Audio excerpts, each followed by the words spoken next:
Bom, primeiro eu quero agradecer, Nilda, muito obrigada por estar dando essa oportunidade, não só para a gente conhecer um pouquinho mais do seu material, mas para as pessoas também entenderem que pesquisador tem vida, pesquisador tem rosto. Tem, Quando a gente é citado, só fica o sobrenome, né? só.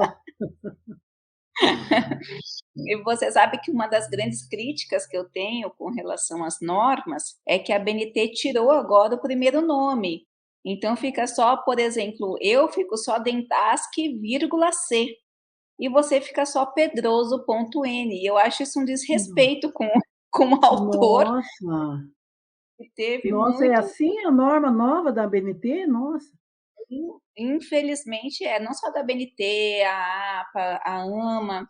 Eu acho falta de respeito, porque já é tão difícil entender esse processo da pesquisa, o é, trabalho que dá, a construção que a gente tem, a dedicação que a gente tem, não ter é, nem o direito de ter o nome no trabalho, é mesmo. é chocante. Bom, mas muito obrigado por estar aqui. Vamos falar um pouquinho da sua pesquisa, vamos falar um pouquinho dessa iniciativa, né?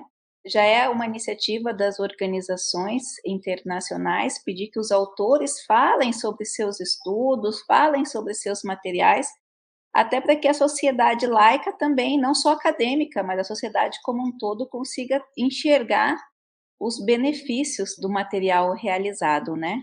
Claro. Vamos começar então falando um pouquinho sobre você, Nilda. Fala sobre a sua experiência acadêmica, profissional, o que te levou a esse mundo acadêmico, essa produção acadêmica. Fala um pouquinho da gente para conhecer É, você. eu tenho a minha vida acadêmica é um pouco assim tardia, porque eu comecei, na verdade, eu tenho formação em serviço social, mas eu era muito nova, com 20 anos por aí, e eu fui trabalhar e precisei trabalhar 30 anos e me aposentar para poder fazer uma nova carreira, para poder me preparar de novo, né? E aí eu entrei para a história. Quando eu entrei para a história, eu já estava com 65 anos. Ai, que lindo.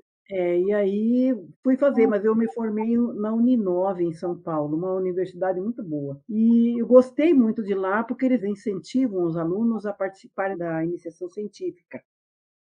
E eu fiz, fui bem, fui aprovada, fui muito bem, o meu trabalho foi muito bem conceituado, como diz assim, né? Saindo de lá, eu apaixonada pela história do jeito que eu estava, eu fui fazer mestrado no Paraguai. Nesse inteirinho da minha graduação, eu fiz um curso de espanhol já para me preparar. E fui. E esse tema de, vamos dizer assim, cultura material indígena na América Latina, trabalhar com a América Latina, coisas antigas do tempo da colonização, como é o meu artigo, ele vem desde a da minha graduação, porque lá é que eu comecei a fazer. Então, eu persegui isso, então eu tinha que aprender a falar espanhol.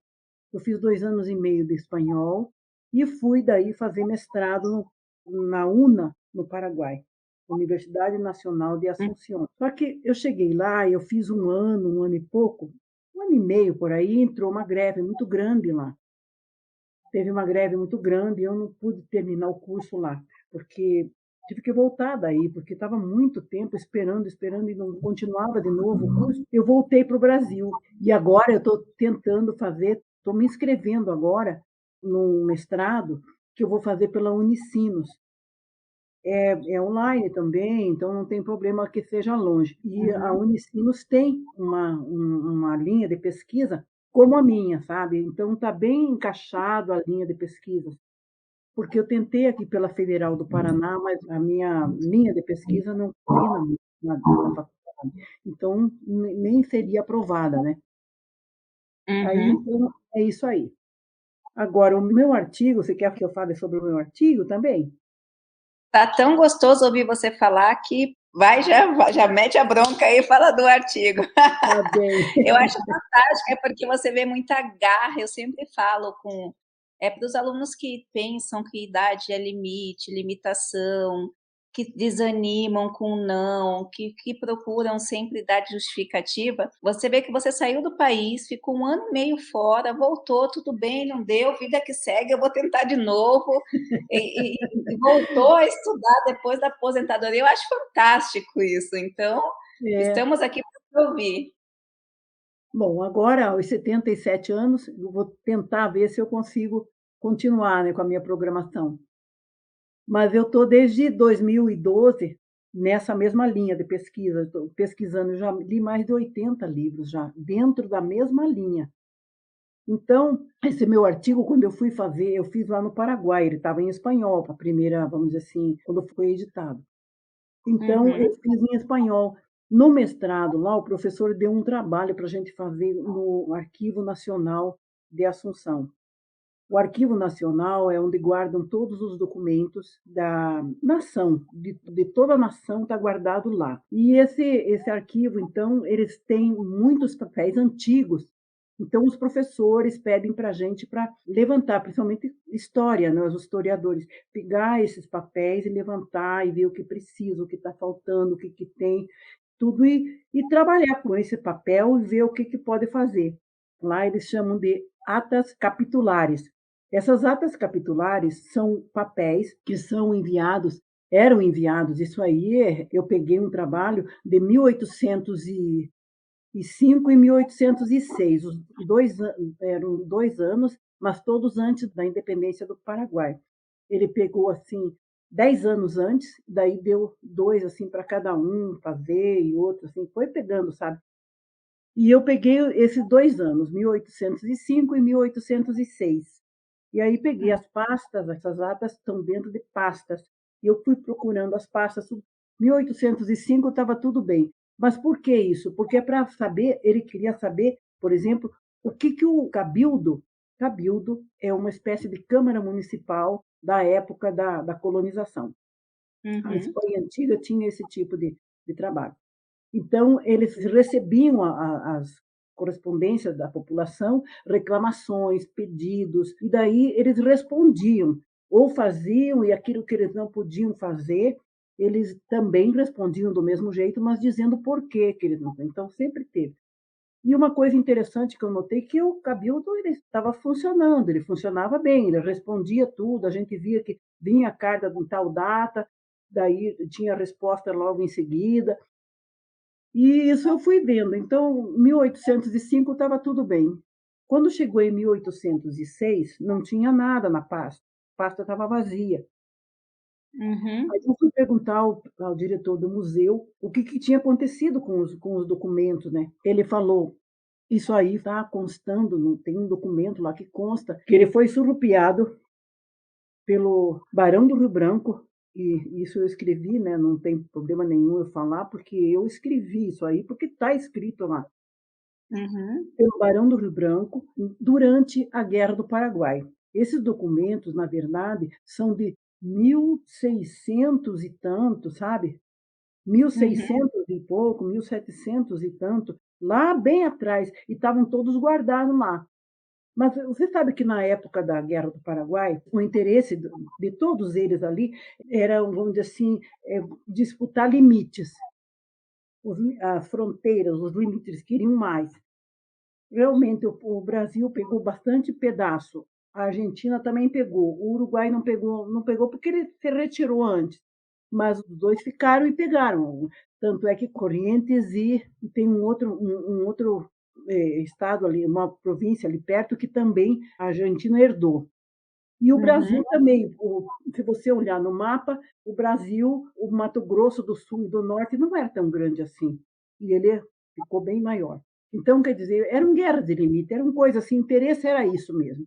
Então, ele pegou sem saber nada, ele catou, porque lá, na verdade, o Paraguai era o limite ali com o Brasil. E eles pegaram os documentos e Uhum. trouxeram para o Brasil. Existe uma polêmica ainda sobre a devolução desses documentos, porque, na verdade, eles foram devolvidos, eles disseram, o brasileiro disse que devolveu. Só que acontece que foi devolvido em português. Se eles foram pegados em espanhol, por que estava em português? entendeu? Foi devolvido. Então, essa é a polêmica. Eles querem em espanhol, eles querem o Falta dos documento lá, documentos né? E originais.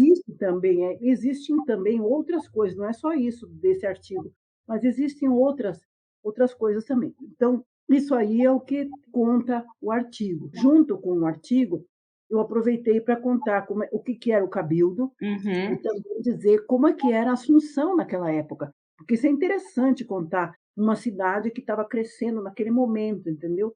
Então, eles viam lá a população, por exemplo, eles achavam que a beira do rio era muito interessante para eles ali, porque tinha três coisas: trabalho, comida e diversão. Diversão porque o lugar lá é muito quente, então eles tomavam banho lá, aproveitavam. Comida, porque eles pescavam e tinha também feiras ali na beira, tudo na beira do rio, tudo funcionava ali na beira do rio. E trabalho porque eles pescavam, porque eles tinha gente sempre trabalhando ali. Então eram essas três coisas, eles usavam isso aí, então eles achavam muito bom.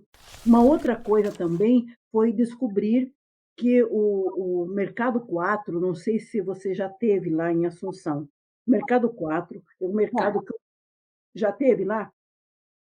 já, já.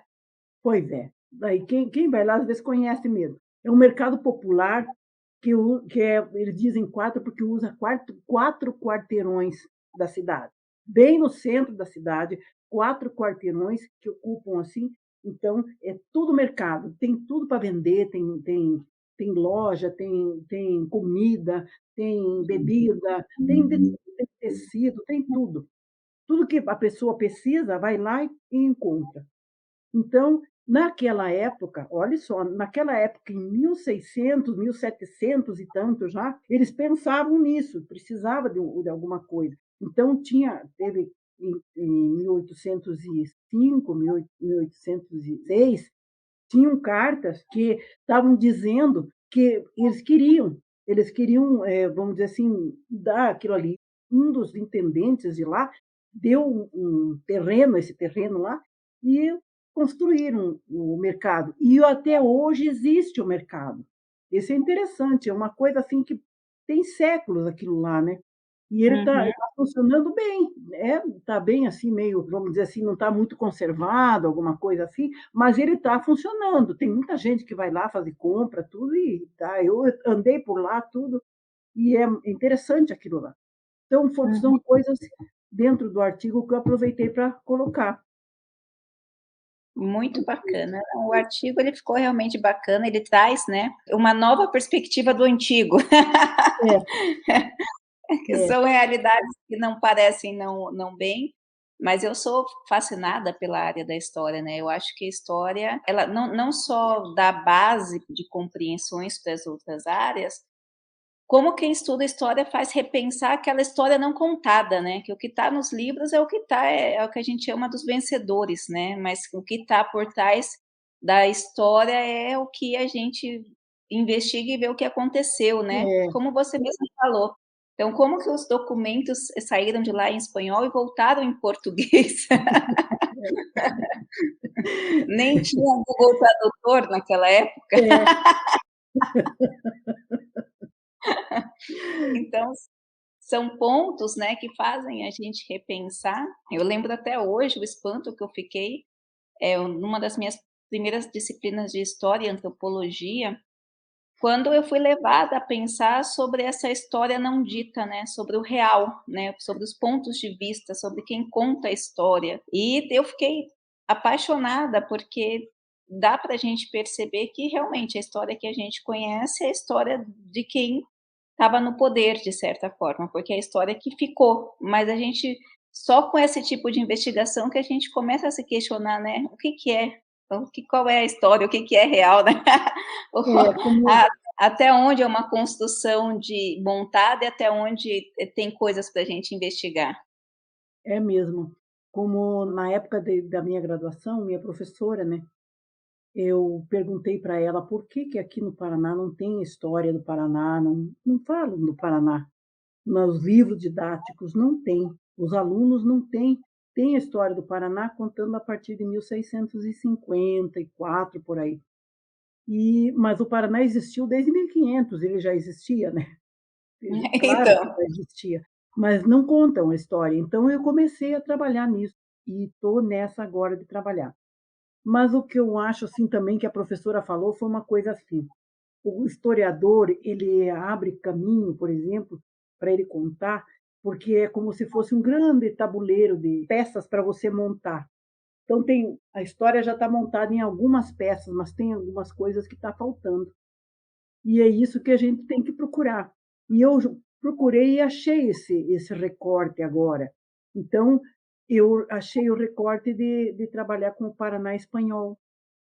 ah, que E eu legal. vou estou pesquisando agora, minha futura pesquisa, eu já estou trabalhando nela, é o Paraná espanhol, para colocar também. E eu tive sorte de encontrar um diretor de museu aqui em São José dos Pinhais, ele é muito dinâmico. E ele gostou do meu trabalho, ele leu o meu artigo, ele leu o meu livro, que eu escrevi também um livro, né. Uhum. Mas o livro que eu escrevi é sobre a história do bordado, mas como é que ele chegou no Brasil, pela história de Espanha, Sim, história de Portugal, tudo isso eu fiz assim também. Ele leu aquilo e achou interessante, ele disse para mim trabalhar em cima de um quadro, um espaço que ele vai pôr lá, que vai se chamar de fontes históricas. Então ele quer falar, nesse primeiro momento, ele quer falar sobre Guerra do Paraguai.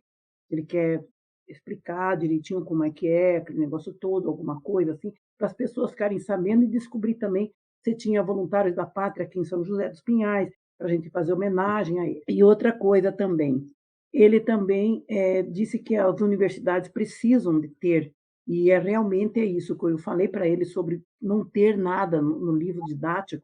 Então ele disse, vamos fazer uma espécie assim de uma cartilha para os professores. Eles isso. e daí esse Paraná espanhol que eu estou pesquisando já, em primeira mão, vai algumas coisas já vai nessa cartilha dos professores. Mas eu estou tentando, vou escrever um livro depois sobre isso. Mas eu já vou fazer isso para ajudar os professores, para eles passarem para os alunos. Então, eu achei excelente isso, sabe? Então, eu achei Legal. assim que daí esse recorte, que vai de 1500 a 1650, é um lugar que não aparece o Paraná. Parece que não existiu, e ele já existia. Tanto é que já tinham os jesuítas, os índios, tudo, eles tiveram foi tudo a história, depois você vai ver, mas ele já existia já há muito tempo, e então é preciso que nossos alunos entendam isso, que o povo brasileiro conheça todo o território, né, não é só um pedaço. Do Eles Brasil. contam só o lado português, e eu quero contar também o lado espanhol. Muito bacana. Ai, Nilda, muito bom. Eu ficaria conversando com você horas. Infelizmente, a gente tem o tempo aqui do pessoal que fica assistindo. Eles pedem que a gente não passe de 15 minutos, a gente já passou um pouquinho, mas Nossa, é tão verdade. gostoso ouvir falar. E assim, eu sou apaixonada, né? Porque mais do que história, você é uma pessoa que tem história para contar. E eu tive o prazer de ter aulas com grandes professores, com o Milton Santos, com a Lucrécia Ferrara, com o João Batista Borges Pereira. São as aulas melhores que eu tive na vida, porque são pessoas que saem só do mundo acadêmico, do imaginário e trazem vida para a gente, né? Trazem experiência de vida, trazem esse olhar assim mais apurado da vida. Eu ficaria conversando com você a noite inteira porque eu sou apaixonada.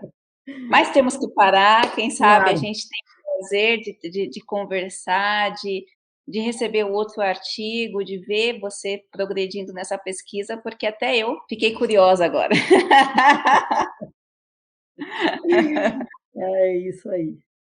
Muito obrigada por apresentar. Não esqueça da gente, sempre vai ser um prazer. Vamos fazer mais lives quando você estiver aí progredindo com a pesquisa. Quando você sair com a cartilha, a gente demonstra um pouquinho aqui no canal para o pessoal também ter acesso e conhecer gente que Claro. faz história. Nilda, Essa muito essa obrigada. Ah, então tá. Muito obrigada para você também, Carla. Gostei de conhecê-la, tudo de bom para você. E eu gostei do meu artigo na Núcleo do Conhecimento, porque é uma revista científica, já está lá no Paraguai. Meu professor, que foi meu professor de mestrado, já levou para lá o artigo, já levou, já divulgou, já está na biblioteca. Então, quer dizer, já estou satisfeita, porque pelo menos não é isso. Eu queria que os alunos, que as pessoas, professores da universidade, conhecessem o meu trabalho. Eu trabalho para isso mesmo, para divulgar. Nós E, trabalhamos para isso, né, na verdade, de claro, esse é fazer o trabalho da gente. a ciência chegue a todo mundo, o conhecimento chegue a todo mundo, né. É. Graças a Deus, hoje nós temos mais de 1,5 milhão de acesso por mês, muita gente fora do país aceita, as universidades que vão fazer convalidação, gente que vai daqui para fora publica na Núcleo que lá fora eles aceitam, muita gente E que como é queria que vir. foi? Desculpa eu perguntar, mas a pergunta tinha que ser de você, mas eu estou perguntando só uma coisinha. Como é que foi esse assunto de passar o artigo para 7 idiomas? É que assim, quando eu comecei, eu vim de um berço muito pobre, então eu fui daquela aluna que eu não tinha dinheiro para tirar xerox, e xerox já era chique na minha época, então eu ia para as universidades e não estava tudo na mão, ou pegava aquele monte de livro emprestado, ia para casa, estudava. Eu lembro que quando chegou a máquina elétrica ali, era a sensação que eu tive condições da máquina elétrica.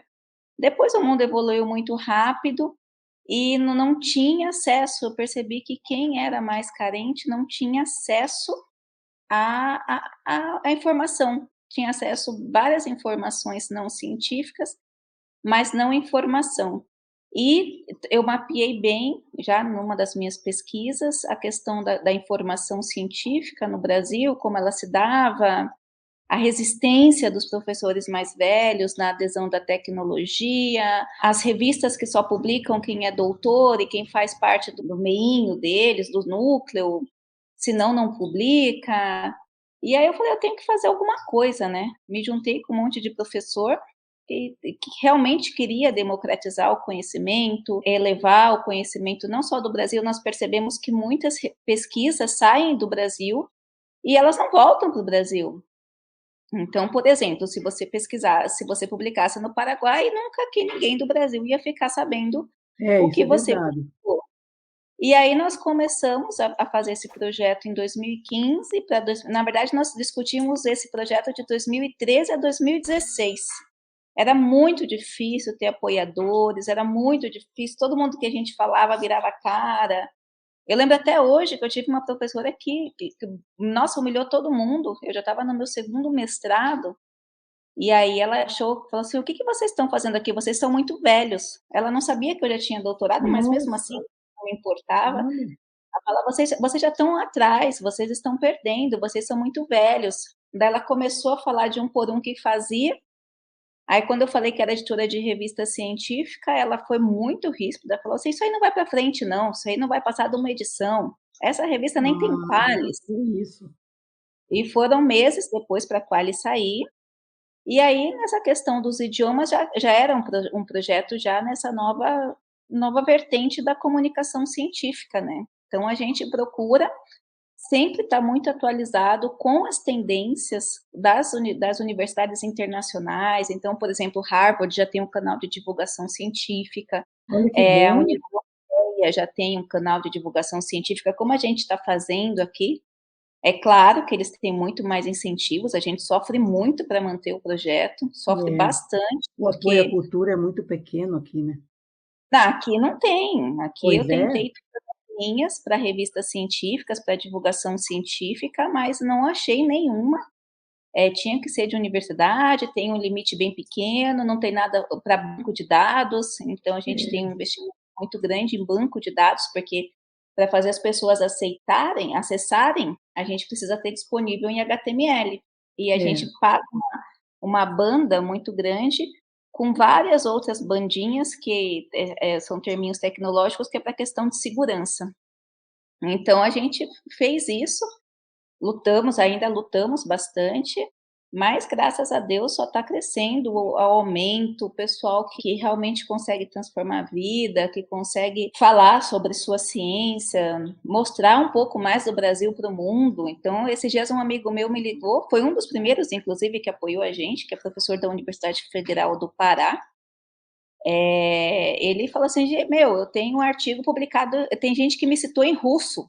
Tem um russo lá que citou um olha, artigo meu que e bom. apareceu para mim, eu achei isso fantástico. E o pessoal de Angola, assim, o mundo inteiro, a gente pega todo mês que a gente pega, faz a lista de quantas teve acesso, aonde tem, e é muito bacana, o pessoal acessa, reconhece e estamos aí progredindo. Que E bom, trazendo mais essa novidade, que é aproximar o pesquisador da sociedade. claro.